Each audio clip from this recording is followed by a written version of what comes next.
Today our lecture is on the topic given to me is lecture on infrastructure road related.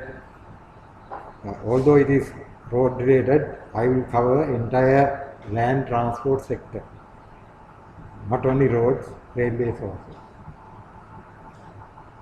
I am Nihal Somavira.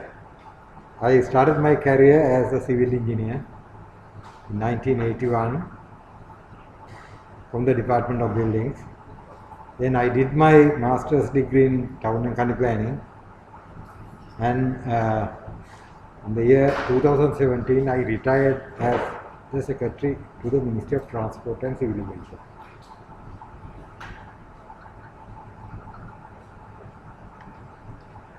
So after passing out, so you will select one of these areas as your career, either in the academic field, in the universities or technical colleges, or you may join the industry,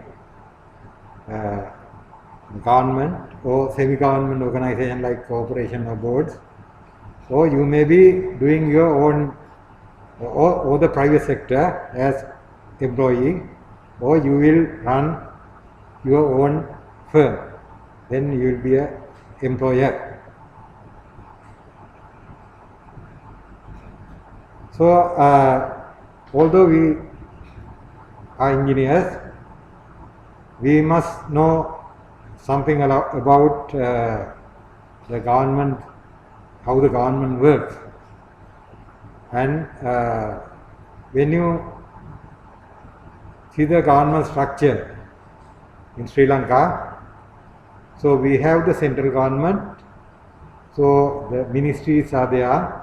Ministries are the main branches of the central government, and now we have state ministries. Under the ministry, cabinet ministry, there may be sometimes one or more state ministries, and the departments, government departments, then boards and corporations, and those are called semi-government organizations.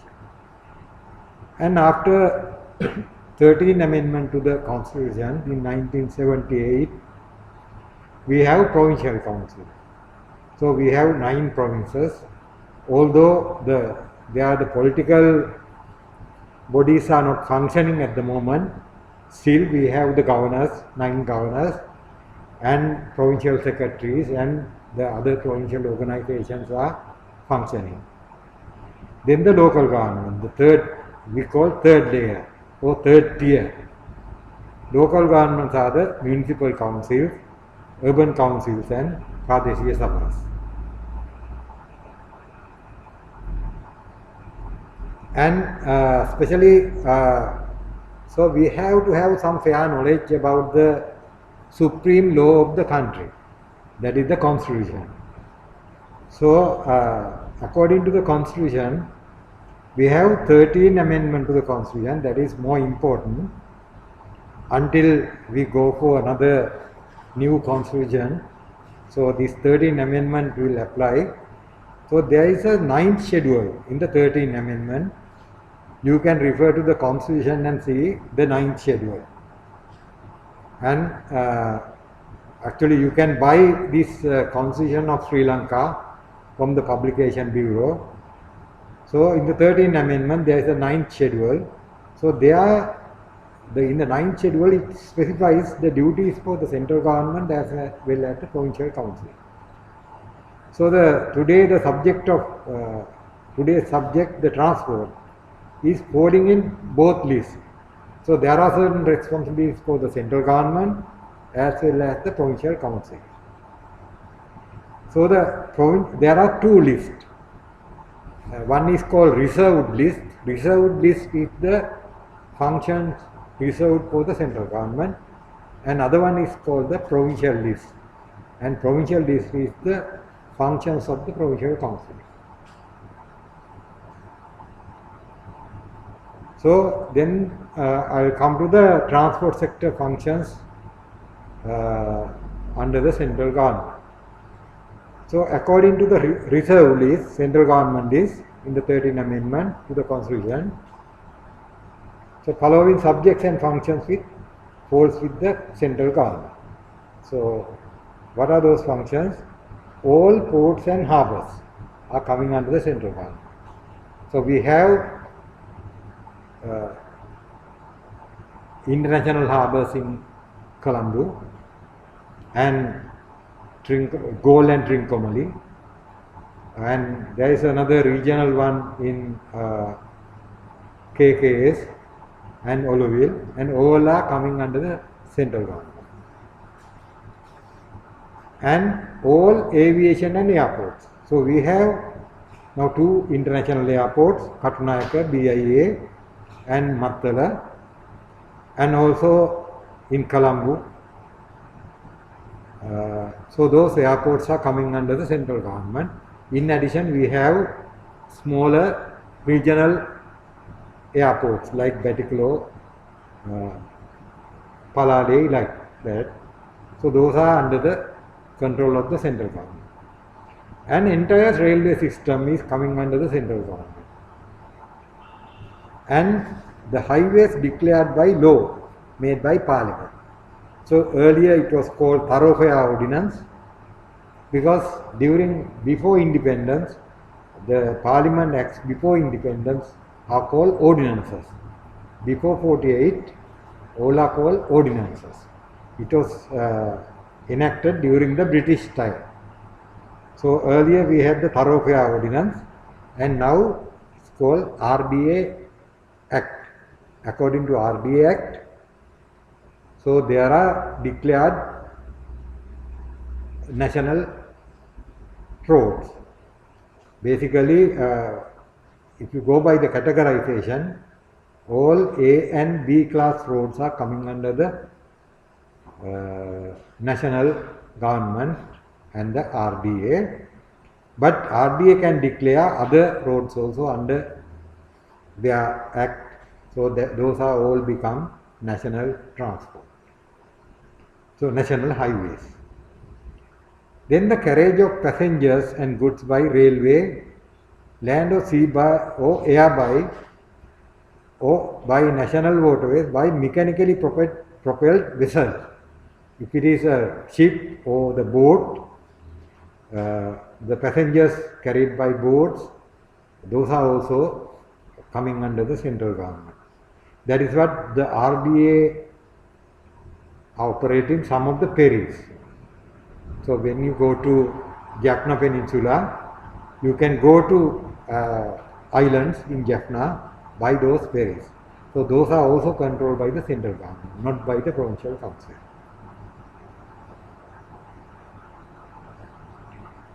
Then transport sector agencies under the central government. There are some apex ministries.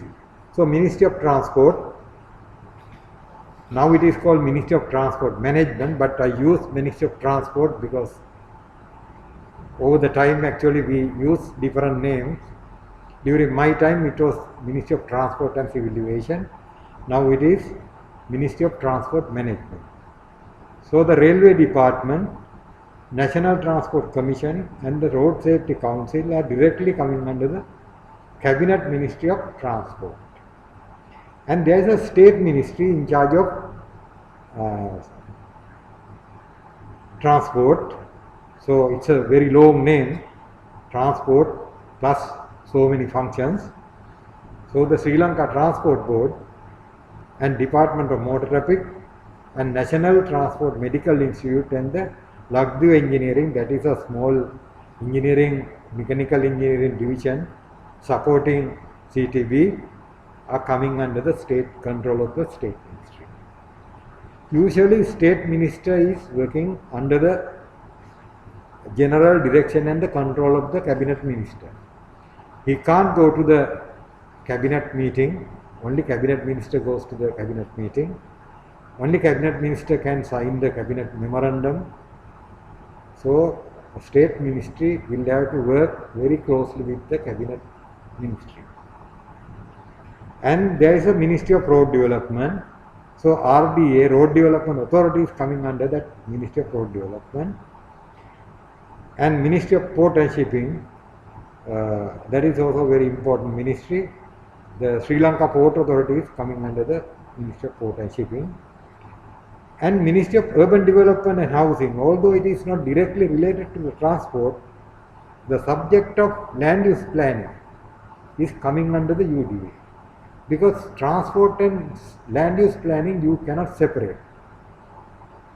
So that is what I selected my master's degree as the town and country planning, because town and country planning you study the planning legislation and planning practice and so many subjects related to land use planning. So land use planning also very important, because you can control the transport by changing the land use. Changing the land use, you can manage the transport problem. And there is a state ministry also under the same Ministry of Urban Development and Housing. So under that state ministry, Urban Development Authority and Sri Lanka Lower Line Area Reclamation and Development Corporation. That is also very important agency. So that agency can support, actually it can create urban land by reclamation, and also it has a dual function, development function as well as the regulatory function. And if you are going to reclaim low-lying land, you have to get the approval of the Sri Lanka Low-Lying Reclamation and Development Corporation. So then we will go to national transport policies and master plans. Here the plans means master plans. So the most recent master plan in the transport sector was done by then Ministry of Transport with the technical assistance of JICA, Japanese International Cooperation Agency, and they completed that master plan in 2014. So that is called Urban Transport System Development for Colombo Metropolitan Region and Suburbs. It was completed and presented in 2014. Then under the same technical assistance, they did a feasibility study for some of the selected sub-projects. Selected projects, they recommended to ease the traffic congestion in the city of Colombo, and accordingly they did the feasibility study for the implementation of a monorail system for Colombo. Then again a study was undertaken after this master plan. A study was undertaken for the implementation of bus rapid transit system in a congested transport corridor by University of Moratuwa. So they did BRT feasibility for the Gold Road corridor. That was around 2015. And then after the change of the government in 2015, the Ministry of Megapolis came in and they did the Megapolis Transport Plan. Actually it's basically it is actually the same master plan done by the JICA with some updates, and they had a different kind of forecast for the population, and they updated the master plan done by JICA. It was around 2018, they have completed the plan. And also there was a transport policy done by Transport Ministry in 2009, and this was updated by the Ministry of Transport and Civil Aviation, and in 2018 they published a draft transport policy for public comments. So if you visit the Transport Ministry's website, you can see the draft transport policy in their website. Then the railway master plan for the period 2020 to 2040 also undertaken by Sri Lanka Railways with the assistance of Asian Development Bank. So those are the transport policies and the master plans developed during the recent past. Then the objective of this transport master plan is they have following objectives, and the number one is promotion of public transport, because when you develop the roads, there will be private modes as well as the public modes.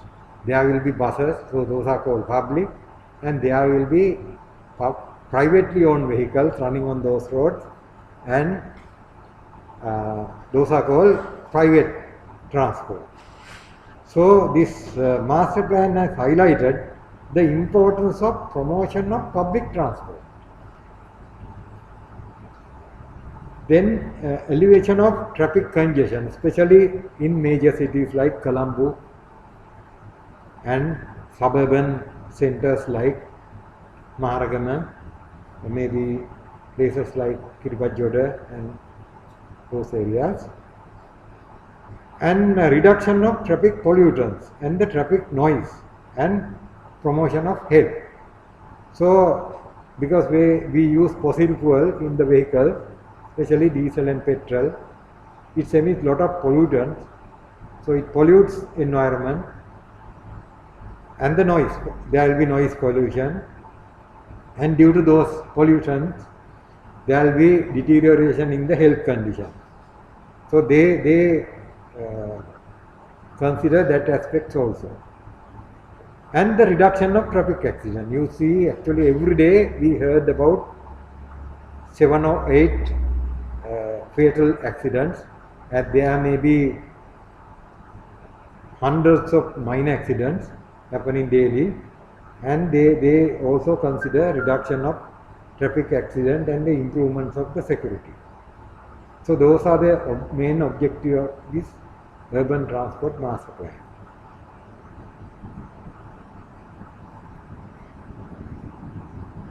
Then I go into the content of the master plan. So when you go get the document, you can see the socio-economic conditions and the urban structure. So that area is covered by the urban planner. So the population, land use and the economic activity. So it's a kind of, master planning is a kind of a multidisciplinary type of teamwork. So you cannot have only the technologists or the transport planners cannot prepare that kind of a plan. So you may need town planners, engineers, maybe economists, sociologists, and it's a group work. So the master plan, they have the socio-economic conditions and the urban structure, and then the present urban transport problems and the planning issues like traffic congestion, the problems faced by the railways, bus transport and the road network. Then the perspective of Colombo metropolitan area. So usually Colombo metropolitan area, in the shortened form we call it CMA. So you have to identify the boundary of the CMA and the urban structure, hierarchy of urban centers within that urban area. There may be first level centers, second level centers, secondary centers, tertiary centers, like that. You group the towns according to their population and the size. So you have to have that kind of information to do the proper master plan. And the implementation, finally the implementation plan and the institutional arrangement, programs to achieve objectives, investment, administration, those are the recommendations of the master plan.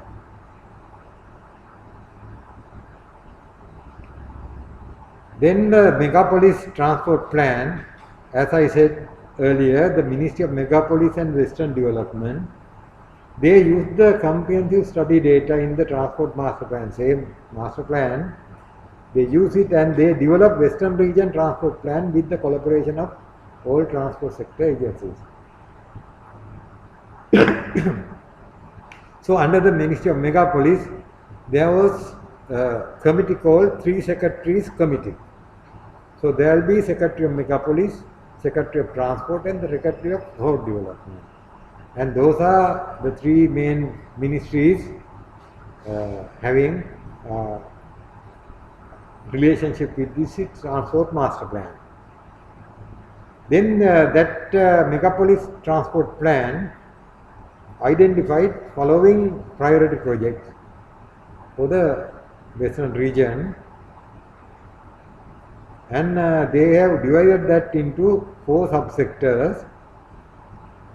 One is transport demand management, because you can ease the congestion by managing the demand, and the public transport improvement. So you can improve the public transport and then you can manage the situation. And road infrastructure development, road widening and black spot improvement, etc. And environmental sustainability. Those are the 4 main areas, and under those 4 main areas they recommend following priority projects for implementation. So what are those? Introduction of flexible and staggering working hours, because you can have a different working hours for government and private sector. So you can reduce the peak hour demand by doing that. You can stagger the time, the starting time and the finishing time, and then you can reduce the peak hour demand. And the parking management, because when vehicles are parked on the roadside, so you can see most of the city roads, almost 1 lane is taken for parking. So you are reducing the capacity of the road. So that is what you need, the parking management. So you have to get private sector, when they are doing a building, you have to make a requirement to have several floors for parking. So that is what UDA is doing. So UDA won't approve the building plan unless you provide required parking. So that is called parking management. And improvement of intersection with signal timing updates. So maybe you can see when there is a road cross section, certain places, I think even in Sri Lanka you can see that there will be additional small lane if you are turning the vehicle. So they add additional lane near the intersection.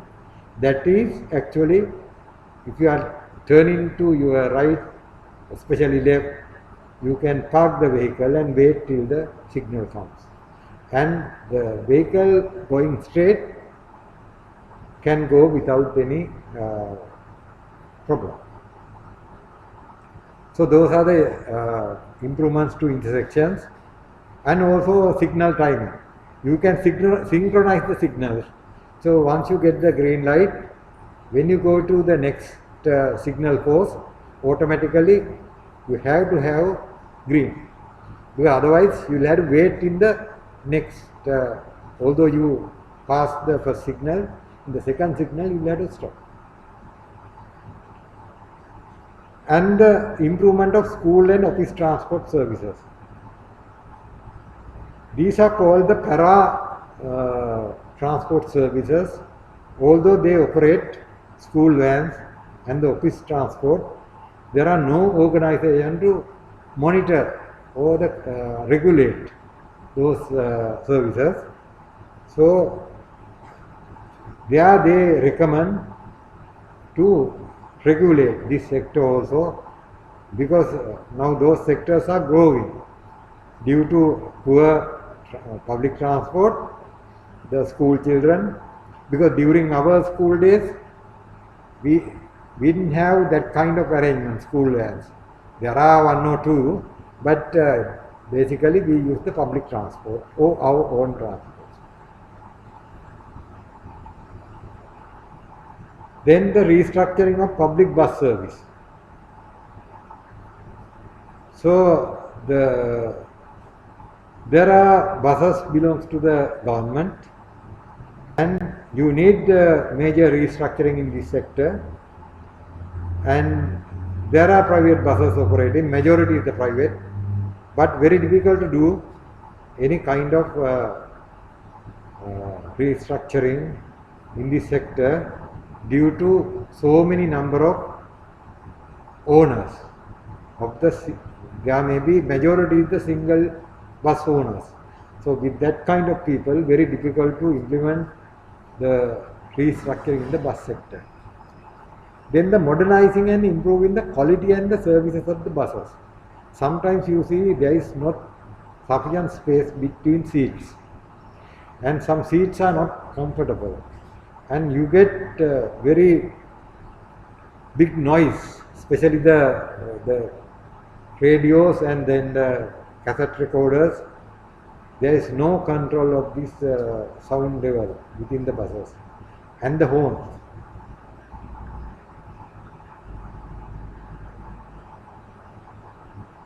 Then the feasibility of bus rapid transit, as I mentioned earlier, University of Moratuwa, they carried out a feasibility study for the Gold Road corridor, but unfortunately, since about nearly 10 kilometers of the Gold Road corridor does not have sufficient road width to have the third lane. So due to that, it was not possible to implement the BRT proposal. Actually, they proposed the two center lanes for the BRT. Then when there is a two lane, only one lane is left for other traffic. So that creates more congestion. So at least you have to have 3 lanes in one direction to implement BRT. Then the rapid transit for the CBD, CBD means Central Business District. So earlier under JICA, they did the feasibility study for monorail, and under the Ministry of Megapolis, they carried out another study for light rail transit, and they identified various routes in Colombo, and a multimodal transport hub, something similar to one in now Kottawa. Similar one was planned for Colombo, and plans were prepared, and the railway electrification and modernization. So that project also started with the funding assistance of Asian Development Bank.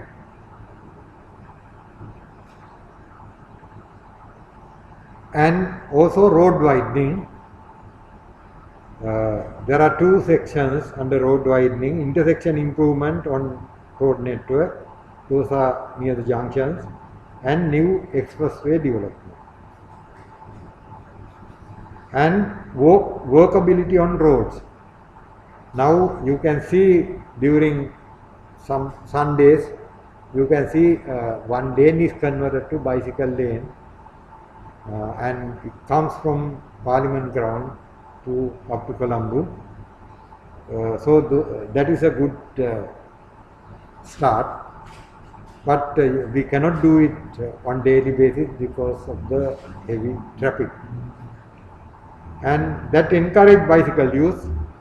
But really in our country, we don't have a separate cycle lanes like in other countries because our space is limited. Road corridors are not sufficient to have bicycle lane. And also to establish electric vehicle charging centers, because you cannot promote electric vehicles in Sri Lanka because very few charging centers are available.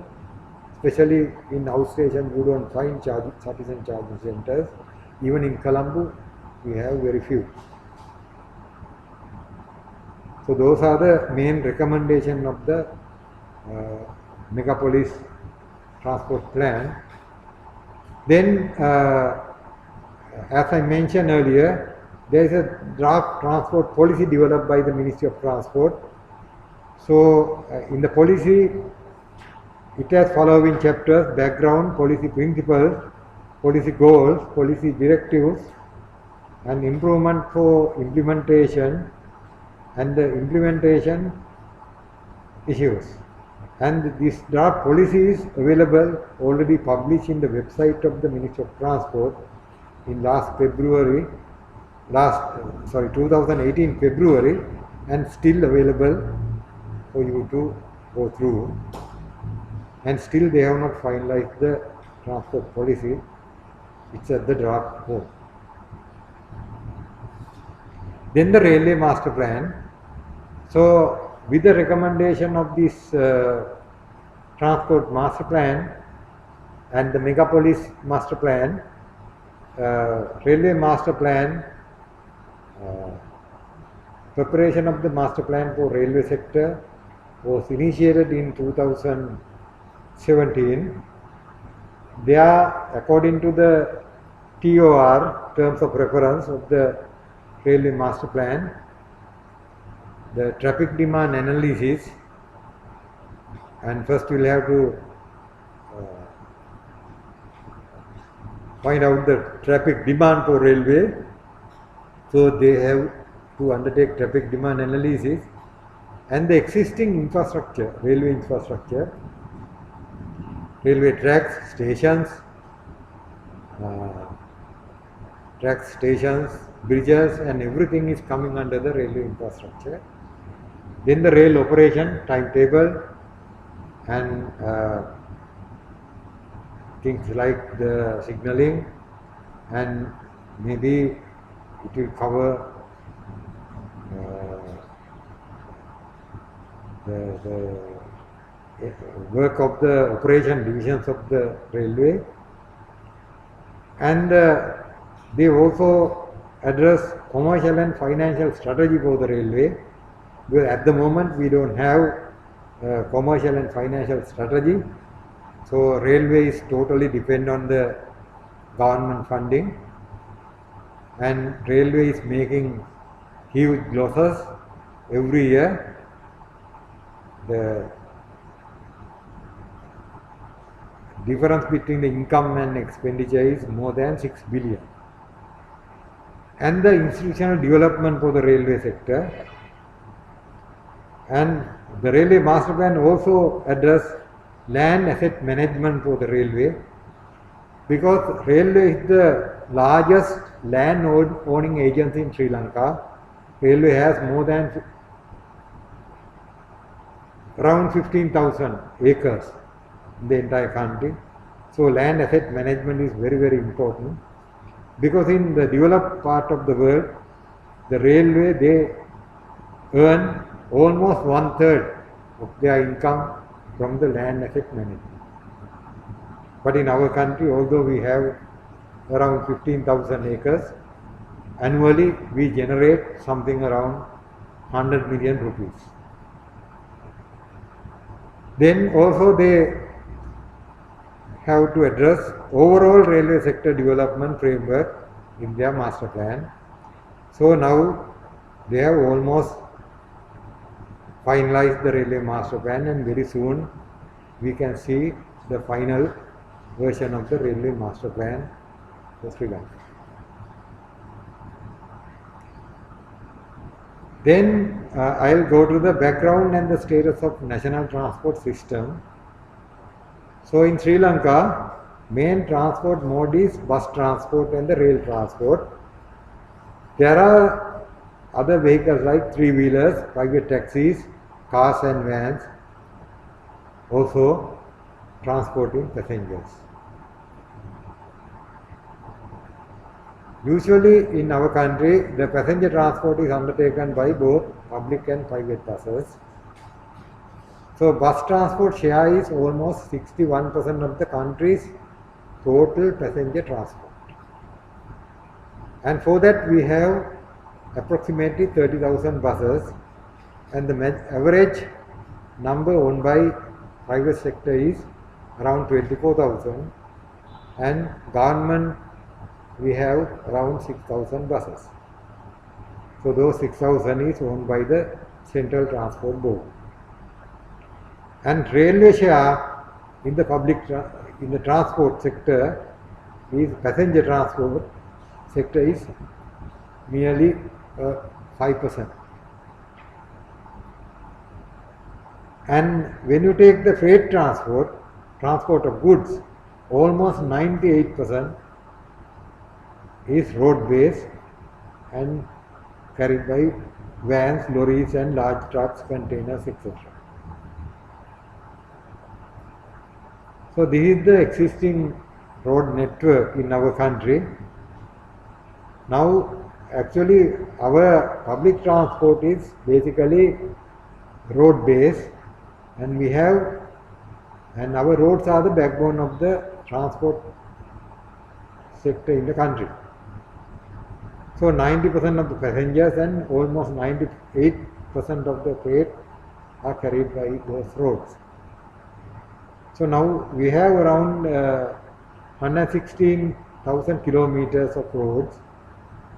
So those roads are divided into national, provincial, rural and other roads in terms of responsibility, means the maintenance responsibility. So now Sri Lanka also has experienced several expressways.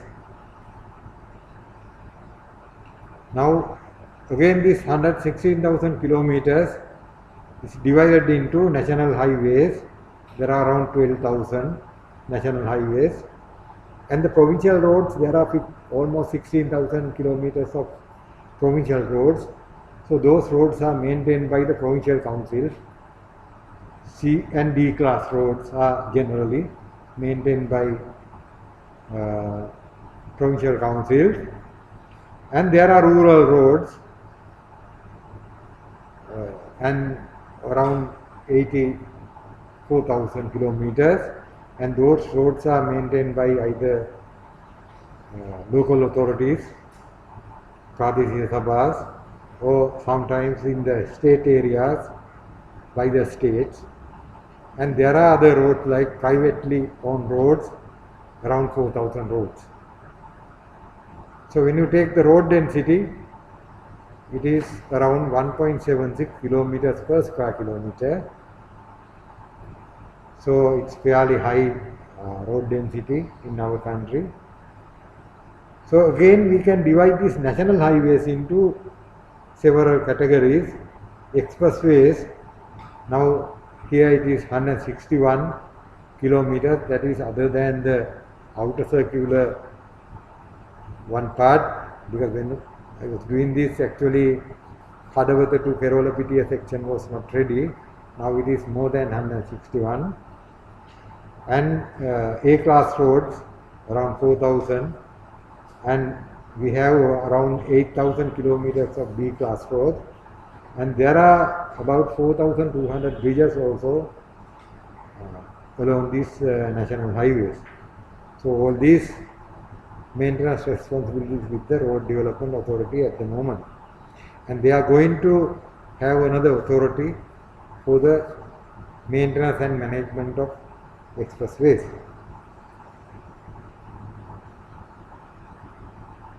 So expressway network, Southern Expressway 126 kilometer. So now it is slightly more because now with the new extension up to Hambantota, and Colombo-Kattunayake Expressway is the first expressway we have built, and it is 25.8 kilometers, and the outer circular expressway 29 kilometers without that Kadawatha Kerolapitiya section. And there are other proposals to build expressway to Central Expressway. It is partly ready, but beyond some section beyond Mirigama up to somewhere close to Kurunegala, but the first section is not yet ready. First and the last sections are not yet ready for operation.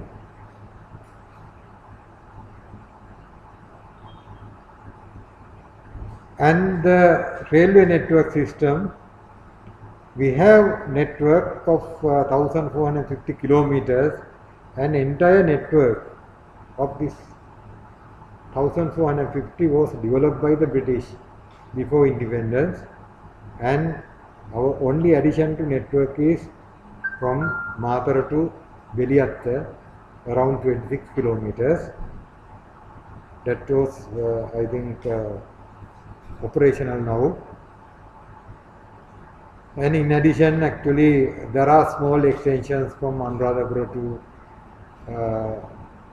Mihintale, about 10 kilometers, but those are not done according to the international standards.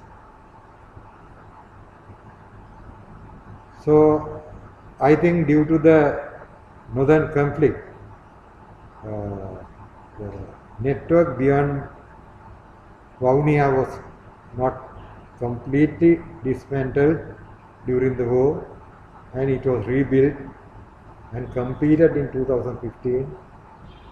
So around 250 kilometers of network beyond Vavuniya, and from a place called Medavachiya to Halimana, and those sections also now operating. And all these sections, the operation speed is 100 kilometers, so you can run at 100, and beyond Vavuniya, beyond Medavachiya to Talaimana, and the section from Mathura to Beliyatta, design speed is 120 kilometers and you can run at 100. But in other areas, the network is very weak, except section from Kalutara to Mathura. Although the track is strong, there are so many level crossings, so you cannot run at 100. But the track is strong, you can. Track is capable of running at 100, but due to so many level crossings, unprotected level crossings, the operation speed is limited. But in other network, average speed is around 40 kilometers per hour. And there are plans to develop Maho-Vavuniya section with the assistance of the Indian Credit Line, and they are about to start work on this section. So in this network, except for these 126 kilometers in the western province, the rest of the lines are single track. Only in the western province you have double track. So that is also on 3 corridors, main line going from Colombo to Maho, and Colombo to Kandy and Badulla, and northern line and Putlam line and the coastal line. They have double track within the western province, except the Kalani Valley line. Kalani Valley line still run with the single line.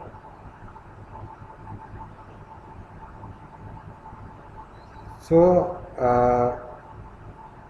in 2016, we prepare a policy perspective and a strategic investment program for the period 2016 and 2021. That was prepared in 2015, covering all parts of the country. So according to that, there were so many plans to procure railway engines. So then actually you can see that the train, new train, operates on hill country.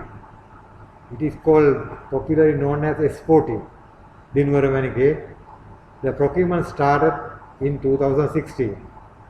So it took nearly 2 years for us to bring down the engines, because once you procure and finalize the procurement, you have to give 2 years for the design and the manufacture. So then they start manufacturing only after the contract is awarded.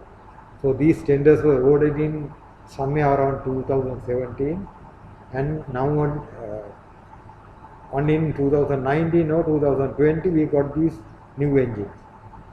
So similarly, under Indian credit line, new engine M11 was brought into Sri Lanka. That is also, procurement was started way back in 2016 or 17.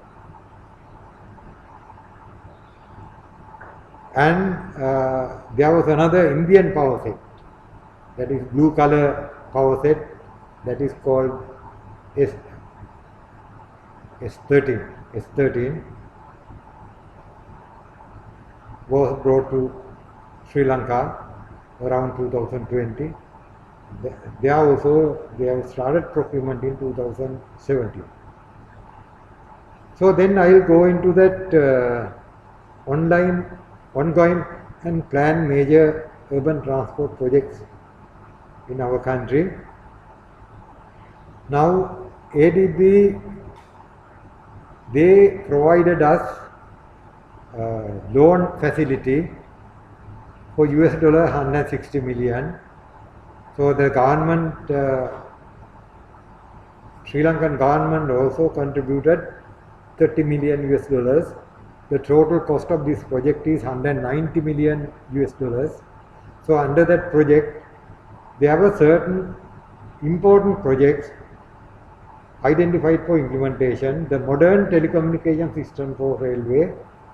So now this tender was awarded several months ago. Now this is under implementation, because the railway telecommunication system was thoroughly outdated, and with this new system there will be more safer and more efficient. You can have more safer and more efficient railway operation in our country. Then the operation headquarters and the train control center, there is a proposal to set up a operation headquarters and train control center. So the designs and the bid documents are ready for this work, and very soon the railway will call bids for this item also. And modernization of railway workshops. Under that, they are going to bring so many new machineries for the railway workshop in Ratmalana, and there are new lathes for the railway undercarriage repairs, and maybe certain things like repair machinery for the traction motors, and likewise they are going to modernize the Ratmalana workshop by bringing those machineries. So tenders were called and they are at the evaluation stage now, bid receiving stage now. And also track maintenance equipment. Railway, they are very much short of the labour force. They are short of around 2,000 labourers, and in the past we were maintaining all the railroads manually. So there are new procurement, and it is at the evaluation stage now for the track laying equipment. So they are going to mechanize this track laying and track maintenance. So those machineries will come in near future, so they can maintain the rail tracks more efficiently. And also housing for the staff, because you can see a lot of old houses belongs to railway, in the areas called Mount Mary. So that consumes lot of land area. Maybe you get maybe a one large house in 1 acre land. So under this actually there is a proposal to build 300 housing for the railway staff, and the railway can dispose of this additional land and they can generate more income to the government. And the upgrading technical training center, there is a German technical training center for railways. So there is a proposal to upgrade this technical training center with new equipment. So under this ADB funding, they are going to procure various machineries and for training of technicians, drivers, etc. And the construction of School Lane Bridge, that is another important project. This bridge is located between Maradana station and Dematakoda Yard. So this bridge is very old and narrow. So due to that we can't increase the number of lanes, number of tracks. At least to have smooth operation, we have to have additional 4 tracks there. So with the construction of this School Lane Bridge, so that will facilitate construction of those 4 new tracks. So with that we can reduce the congestion during the morning and the evening peak hours. Because during the morning peak, sometimes the trains get lined up even beyond Kalaniya. So that causes a lot of delays. So with this completion of the School Lane Bridge and additional 4 tracks between Maligawat and Port, we can have more trains and we can stop delays during the peak hour. Yeah. Yeah.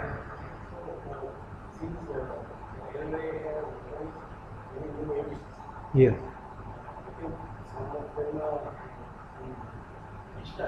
Yeah. Yes, yes.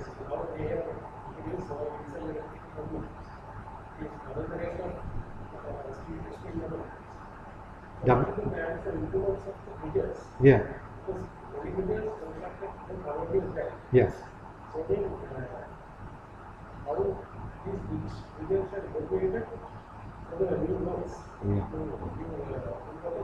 Yeah.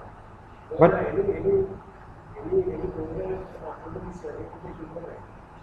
yeah, now actually there is a bridge rehabilitation program under the railway. So under the Austrian aid, actually we have rehabilitated so many bridges, and there are many more bridges need replacement. So unless you don't replace, you have to have speed controls there, or temporary sometimes strengthening. You have to do temporary strengthening and speed control. Because I also thought before coming to the railway, I thought all the engines are very heavy and more powerful, like the steam locomotive. But it is not true. Today engines are more powerful and more weight. So due to that you need the very strong track. So you have to strengthen the track as well as you have to strengthen the bridges and culverts. So those challenges are there, and there are several programs. Austrian bridge program is one, and there are some European countries are assisting the railway for strengthening of bridges. Even Kalani bridges need replacement now.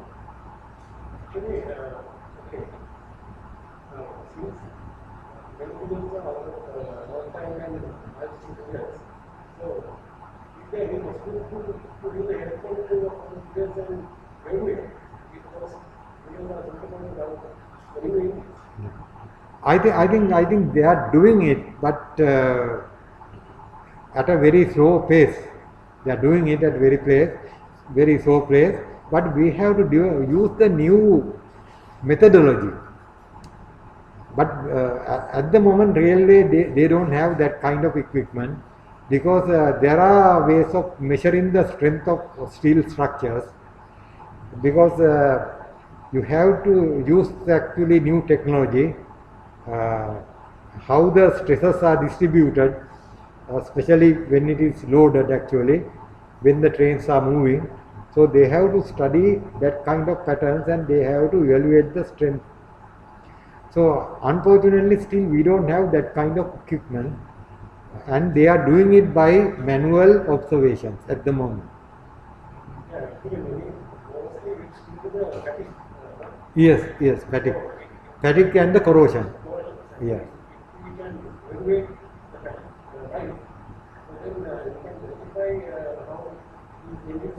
Yeah. On the other hand, now steel is very, very expensive. So you have to change into concrete. Because now, I think when you go along Matarabeli up the section, all the bridges are concrete, not steel. Because except I think one bridge across the Nilvala, all other bridges are done with concrete. That was one of the requirements. Actually, we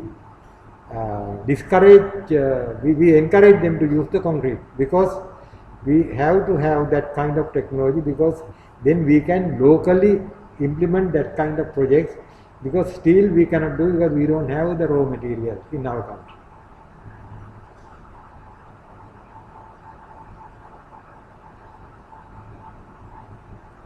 Then the Colombo Suburban Railway project, this is the project actually they recommended the second phase. The first one is the railway efficiency improvement, that is the immediate interventions. This is called long-term interventions. Now the ADB, they say you have railway corridor, 4 railway corridors. Now Colombo we have 7 corridors, road corridors around Colombo. Now out of that 7 corridors, 4 corridors are covered by railway. So what they are recommending is, why not you use the railway, existing railway corridor, rather than developing an entirely new section, new technology. You must first upgrade the existing. So accordingly they developed this project, and in the western region there is around 230 kilometers, and with the assistance from the Asian Development Bank, now we have developed 4 projects for the development of the railway corridor, 4 corridors. So this is called the Colombo Suburban Railway project. So they have done the feasibility and they identify these 4 components. That is upgrading, and they also recommend the final electrification. Kalani Valley line 64 kilometers, and other one is the main line up to Rambukkana 83, and electrification and upgrading and electrification of coastal line 43 kilometers, and upgrading and electrification of Putlam line up to Nigambu 23 kilometers. Today I brought some latest information regarding this project, and according to the financial and economic analysis of these 4 projects, now Kalani Valley line, the investment cost is 1.43 billion US dollars. That is because actually one part is elevated, slightly the cost is high, and the main line and the cost benefit ratio for Kalani Valley line is 2.73. So they have analyzed the construction cost and the benefits, and in the long run it's beneficial to the country because the cost benefit ratio is 2.73, and the main line, the total cost is 1.32 billion US dollars, slightly less because we have sufficient space for the multiple tracks. In Kalani Valley we don't have sufficient width, so only average width is around 10 meters. So to have double lines you need 14 meters minimum. Only if you elevated you can manage it within 12.5 meters. So that is what they have gone for elevated option. And this main line cost benefit ratio is 2.09. Sorry, I have the updated value. The main line, the cost benefit analysis is, the cost benefit ratio is around 1.3 not to 2%, they say. So that is more beneficial than Kalani Valley according to their study latest. And the Negombo Puttalam line also, the total cost is 3.16 million US dollars, and cost benefit ratio is between 1.3 to 2. And coastline also, the cost is 9.51 million US dollars, and the cost benefit ratio is 1.3 to 2. So those are the final economic analysis on 4 corridors.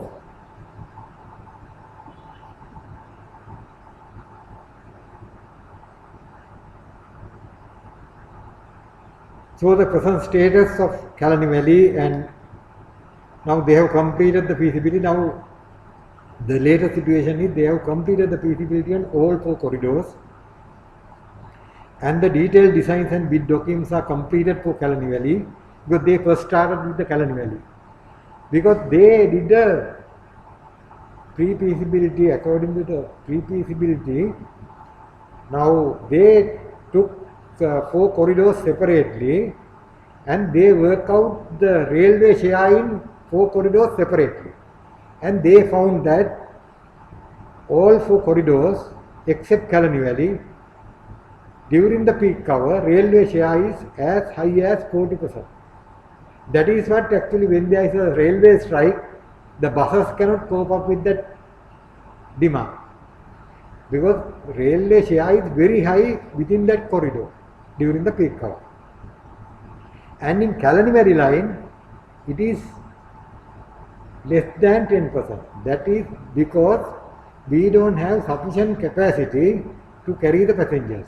If you have the capacity, definitely the passengers will come.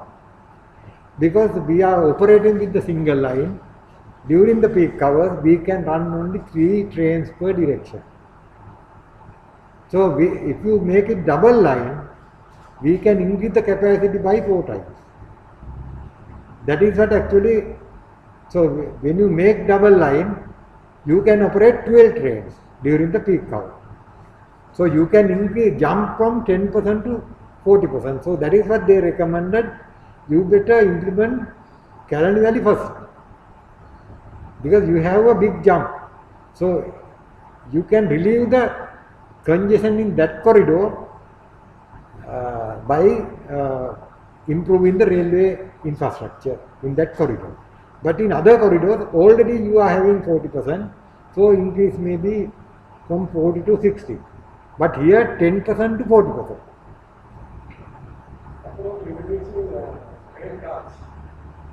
About introducing rail cars in rail car, of course, actually they use the bus chassis and they use railway bogies, but it is not a, it is a good solution, a locally made solution, but really that rest of the parts, I mean, not properly designed to, I think, sustain that kind of vibration. So due to that, maybe some sections are cracking, and because the body is not strong enough, no. So due to that, actually we have some problems. Even the speeding, we have problems of speeding and the braking. So you need lot of time. So you cannot pick up very fast, you cannot slow down very fast.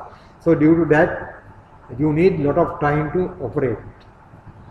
So it is not very, so at the moment we are managing because there is not much of traffic. So if you have the traffic like every 10 minutes train, so that under that situation you cannot operate rail buses.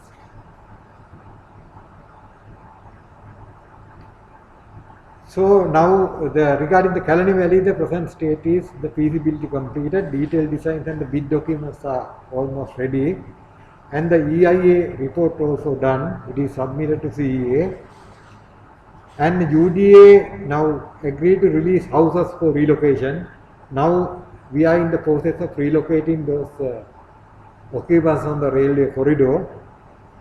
And in Malapallu also we are proposing another 120 houses. So that bid is under evaluation. So now the situation is, now the government is facing a problem. This is actually the present status. Now they have demolished those houses. Now you see the wider corridor. Earlier the roofs are almost touching the railway carriages, and now you have sufficient corridor. Only thing, you have to protect this corridor until the new project starts, because there is a big pressure for land in Colombo. People may come to this corridor, especially during the election time. So you have to, I mean, railway will have a big responsibility in protecting this corridor until the new project comes.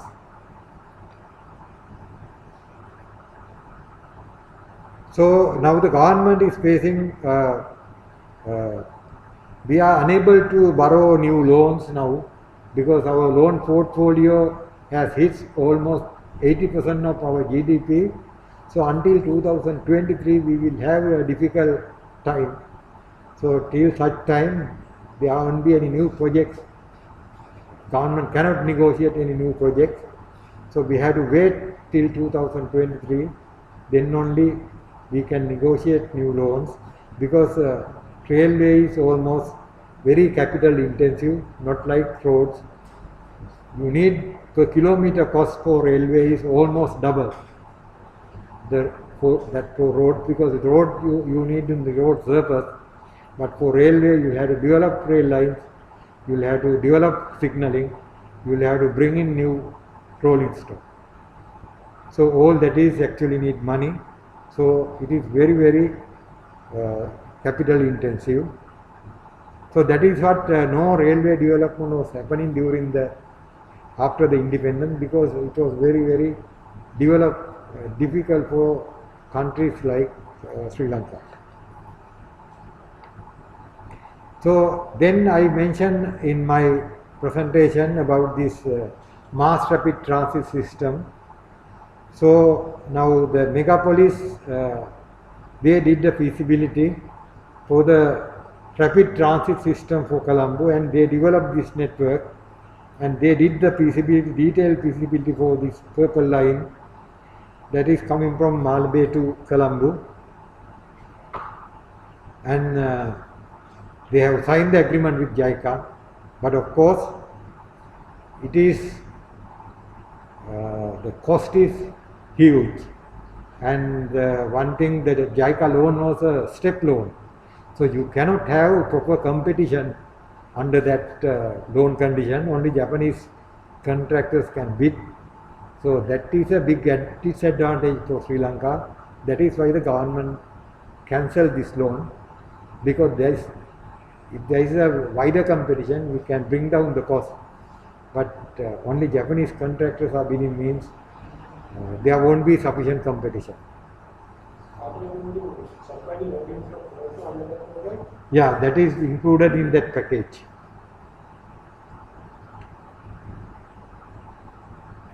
But only disadvantage is it was a step loan. So under a step loan, you cannot, they are not allowing other contractors from our other countries to operate. But in the ADB loan, ADB is open to entire membership, so there will be 200 odd countries, so there will be more competition, so we can get a better price to go by the ADB loan. Anyway, now they have done the feasibility, project is ready, so anytime government can call for bids. But I think best thing is the government can go for BOT kind of arrangement without spending government money for this project, because when you use government money, entire country will have to pay. But this type of, I think, trains may be used by the car owning population with that kind of comfort. So better with the real estate development, the government can develop this project on BOT. So I think now the government is discussing, again they are going to re-evaluate the feasibility and find out which section is more feasible for BOT.